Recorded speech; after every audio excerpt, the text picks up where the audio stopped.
This started as an honors project and ended as a passion project. And honestly, if it didn't feel completely impossible to infiltrate the MPA, I would hold off on publishing this so I could pose as a career pro MPA individual and take it down from the inside. When I was 18, I attempted to go see the R-rated Last Night in Soho with two of my other 18-year-old friends. We purchased some overpriced Five Guys and stuffed as much of it as we could into our jackets before approaching the woman at the till to get our tickets. "Three for Last Night in Soho," we said, to which she replied, and I am loosely paraphrasing here. "Fools. I have a profound suspicion that each one of you 5'3" ingrates is under the age of 17 and intend on traumatizing yourselves by entering Theater 14. Take out your licenses." Unfortunately, only one of us had our license on us. The woman then came out from behind the counter, struggling to do so because the massive stick that was coming out of her ass, grabbed us by our ears, called us numerous slurs that I wouldn't dare repeat, and threw us down the stairs back out into the parking lot. That is all completely true. Anyway, we weren't allowed to see Last Night in Soho because of its R rating, and it pissed me off. But no one loves the rating system. This is not new information or a new argument. What is less considered, however, is just how screwed up the ratings board actually is beyond all of the holes you can point out in their film rating system. And there are a lot of holes.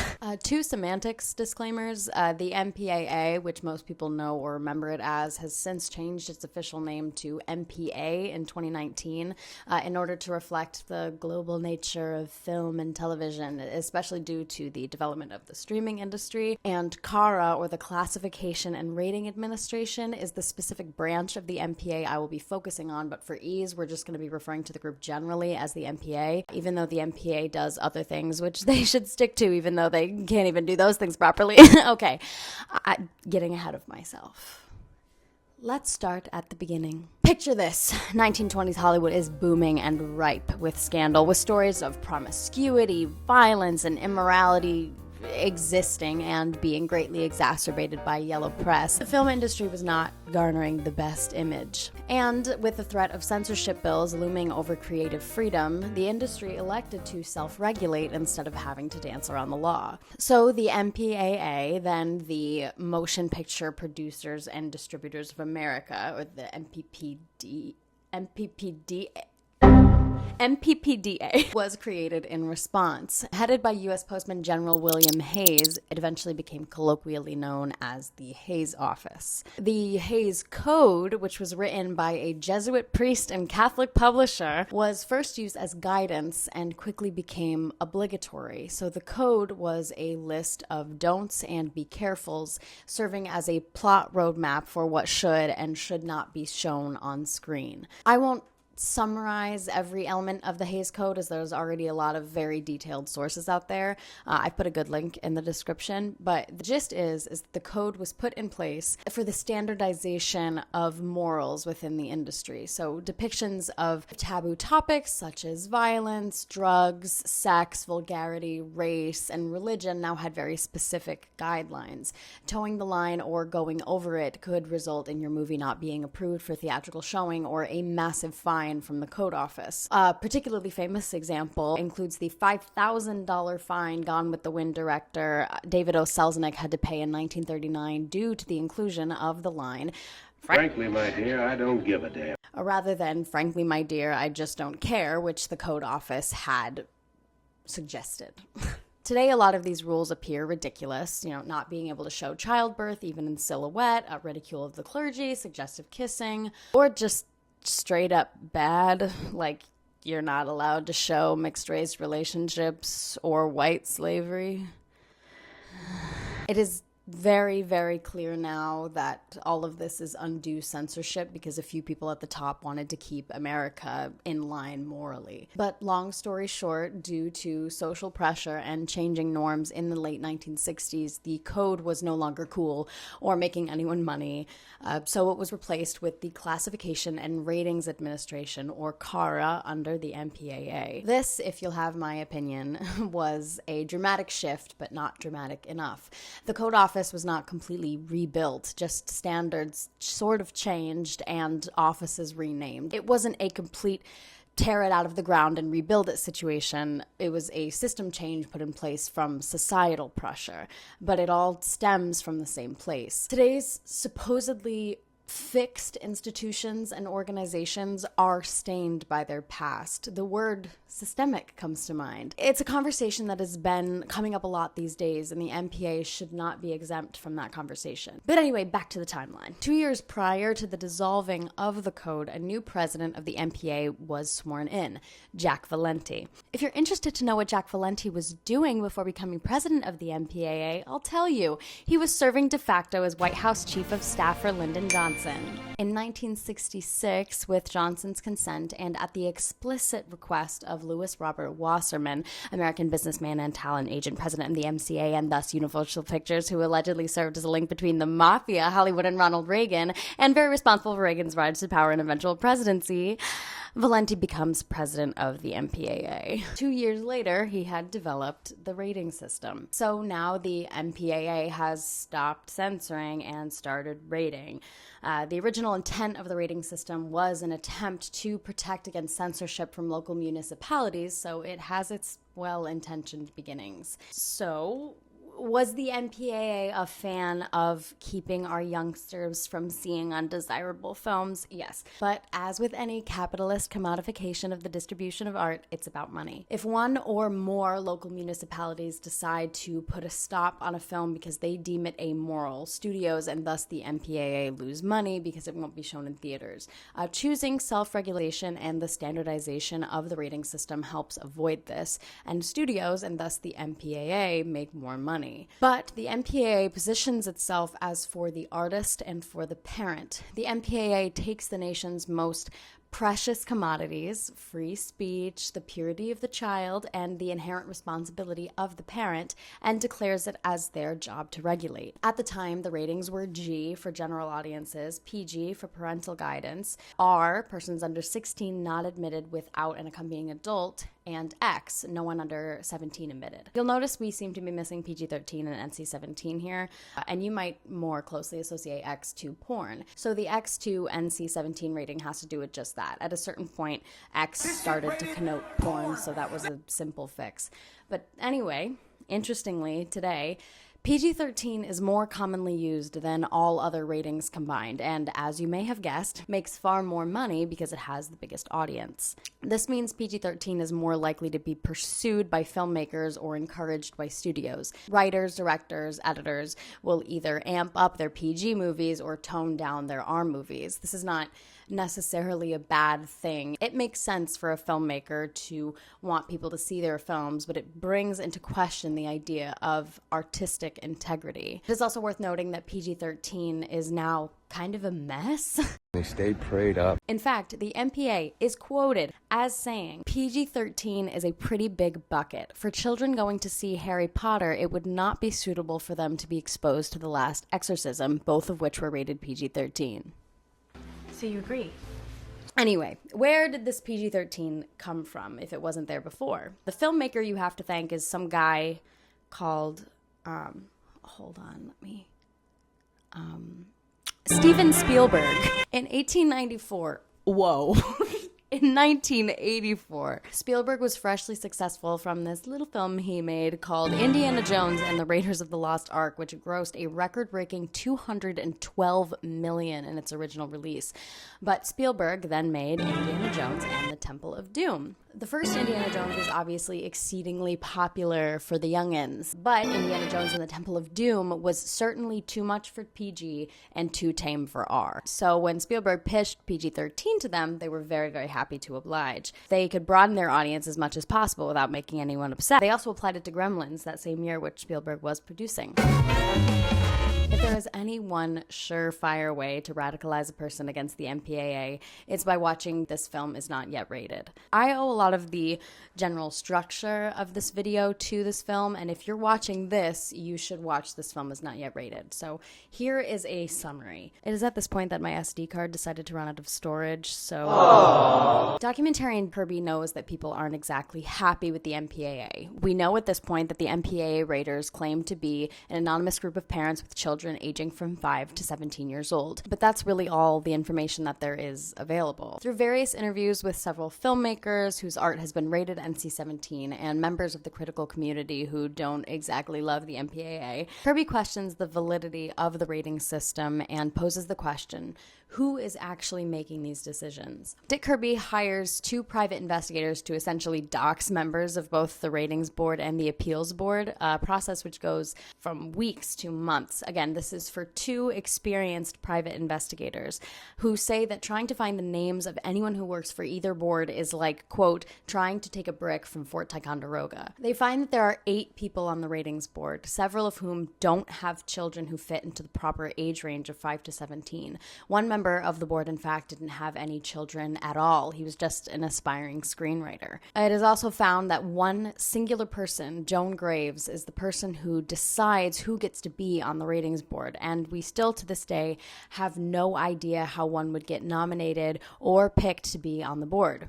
So that's 8 LA randos who represented every moderately responsible parent in America. So Kirby documents all of this and goes through some history of the MPAA and CARA, then in some sort of meta-ish fashion, documents the process of his submitting This Film Is Not Yet Rated to the MPAA for rating. He gets an NC-17. He elects to test the appeals process. He speaks with none other than Joan Graves over the phone, who requests that their conversation not be recorded.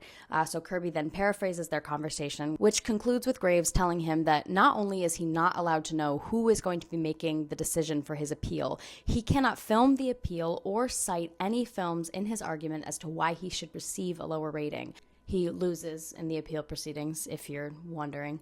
And then the PIs do more digging, and it turns out that one member of the appeals board is a clergyman. Yes.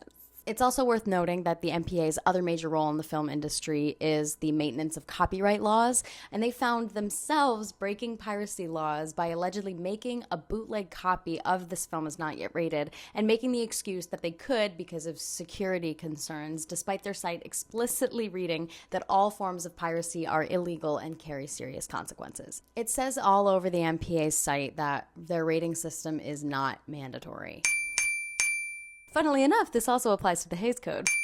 Doesn't make much sense, right? There's clearly a lot of pull, considering both following rating rules and following the code are not exactly easy or what a filmmaker wants to do.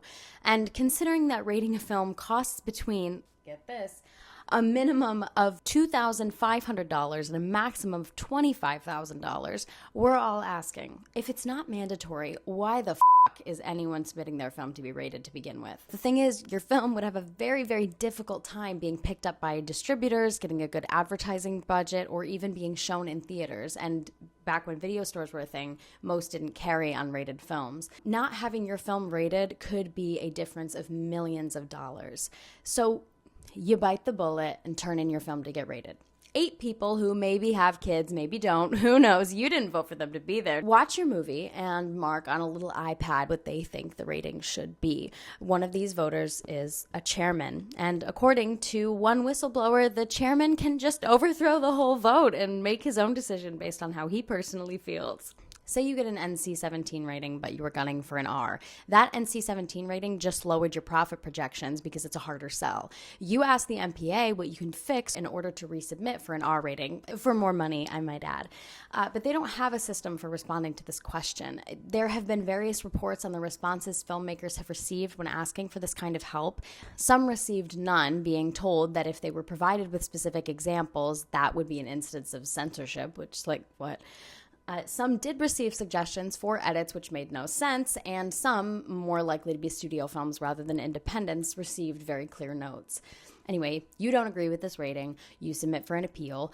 At your appeal proceeding, you're not allowed to quote precedent, as with any other lawful process, and you've got a member of the clergy sitting on the board with a bunch of other people you don't know and are not allowed to know about. Also, this is just a really funny side note, but in 2015, the MPA announced that 50 Shades of Grey would receive the R rating for, quote, strong sexual content including dialogue, some unusual behavior, and graphic nudity and language.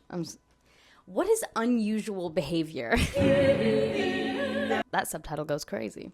This Film Is Not Yet Rated does a really good job of addressing this idea, and it has been very much explored, so I don't have anything new really to add to this conversation, but it's an important part of the history of the MPA. As can be expected, movies with LGBTQ plus content consistently tend to have a higher rating than movies that don't. This Film Is Not Yet Rated does a great job of making direct comparisons between straight sex scenes that receive a lower rating and very similar queer sex scenes that receive a higher one.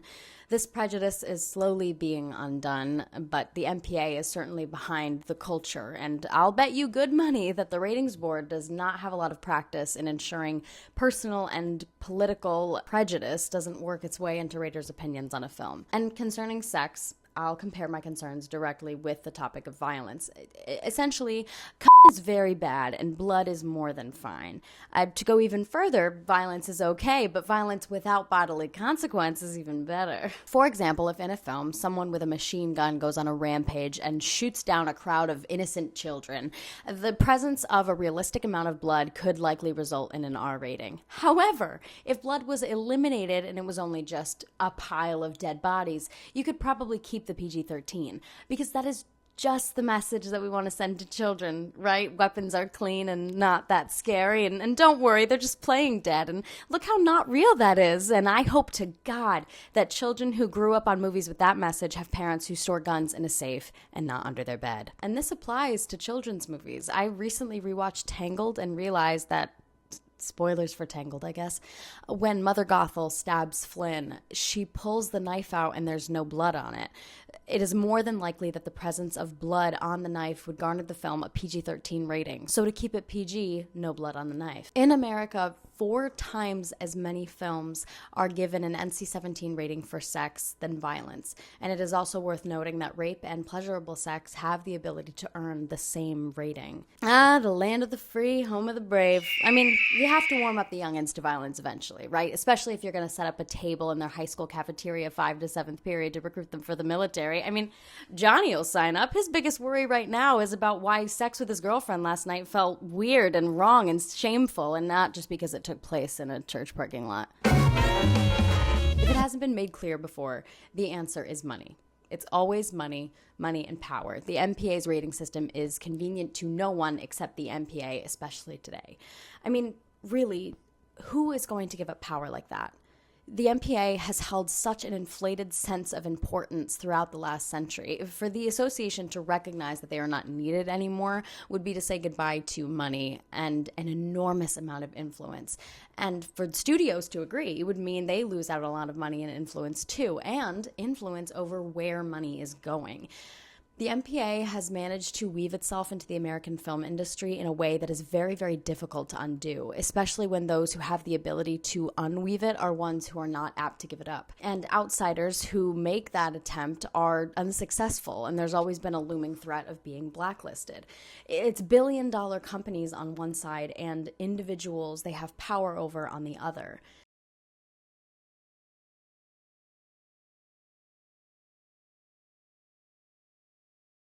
Totally free. Bruh. If you're interested, I would invite you to check out the MPA's website and enjoy the incredible vagueness that they manage.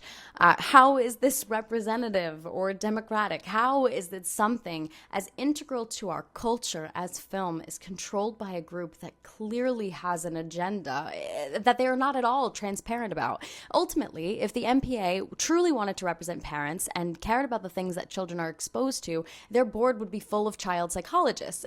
But this is an idea that they explicitly brag about not doing. They say, and I quote, "We are ordinary people, not child psychologists." And I'm sorry, have you met ordinary people? I'm not sure I want ordinary people in this situation. If I was worried about my child, I would love a child psychologist to have put their input into something like the rating of a film. In 2017, the MPA published a lengthy writing on their 50-year anniversary, and some elements were a choice. "We are well aware that we have our share of detractors and that ratings are inherently imperfect." And then they provide a whole page of quotes about how much people hate the MPA. They acknowledge all of these things like a cool parent telling a long-winded story about how much they understand you before grounding you anyway. But they have established on their website, movies can open our children's eyes to new places, cultures, and ideas, and parents have an important role in ensuring that experience is positive and enriching. They need the tools to decide what movies are suitable for their children to watch, from understanding how movie ratings work and have evolved with the times to helping parents find movies appropriate for their kids. We want to help make moviegoing a positive experience in your family's life. So, we've already established that the film ratings often don't make sense and objectivity is impossible and all of that stuff. I mean, there's plenty of complaints all over the internet about how the ratings don't make any sense. Everyone thinks this shit. In the 21st century, any time that you have a question about literally anything, what is the first thing you do? You Google it. If children and their parents have access to movies, they more than likely have access to the internet. And there lies Common Sense Media. This represents parents and kids. Anyone can review and provide content warnings that are exceedingly specific, even down to talking about the amount of product placement that's in a film rather than vague descriptors.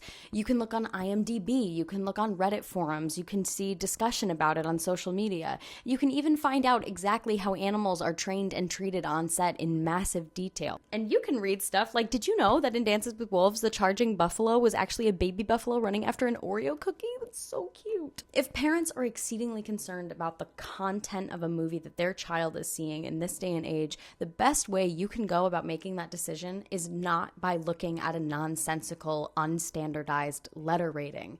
The MPA's rating system had its place once. It's just not relevant anymore. Believe it or not, the MPA actually cites things like Common Sense Media and IMDb on their website as places to find more information about the content of the films they rate. They're literally pointing their audience in the direction of people who do their jobs better and for free. Normally, that would be a terrible business move, but the MPA has so much control and so much power that they can do things like that without risking losing their place in the industry. And that is unbelievable to me. Now, do I believe that every member of the MPA is a little gremlin sitting behind the desk with their mean little iPad giggling at the thought of making every filmmaker's lives more difficult and censoring everyone?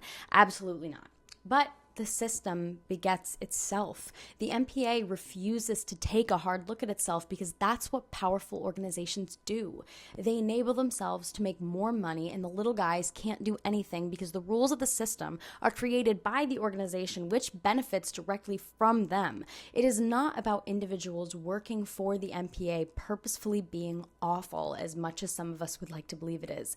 It is about the corruption and lack of checks and balances within the film industry, and it needs to be changed.